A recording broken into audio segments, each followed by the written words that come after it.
Hello guys, അപ്പോൾ നമ്മൾ ഈ പേനയുടെ റീഫില്ലർ എത്ര ഉണ്ടാവും എന്ന് നോക്കാം. നമുക്ക് തുറന്ന് നോക്കാം. ഇന്ന് എത്ര ഉണ്ടാവും നിങ്ങൾ ഗെസ് ചെയ്യും, കമൻറ്റ് ബോക്സിൽ പറയും. അപ്പോൾ നമ്മൾ തുറക്കാൻ പോവാണ്.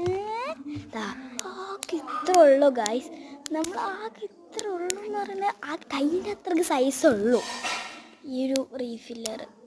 കണ്ടോ, ഇത്ര ചെറുതാണ്. നോക്കുമ്പോൾ അത്ര ഭയങ്കര ചെറുതാട്ടോ ഗൈസ്. നമുക്കത് റീഫില്ലർ ജസ്റ്റ് ഒന്ന് വെച്ച് കാണിച്ചു തരാം. എൻ്റെ മുകളിലത്തെ ഭാഗം ഞാൻ വെക്കണില്ല. അതാ ടിക് ടിക്കിന് സൗണ്ട് ഇട്ട് തരാം. കണ്ടോ, അതിൻ്റെ സൗണ്ടാണ്. കണ്ടോ നല്ല രസമാണ് സൗണ്ടൊക്കെ. ഒരു ബൈ. അപ്പോൾ നമുക്ക് വേറെ വീഡിയോ ആയിട്ട് കാണാം.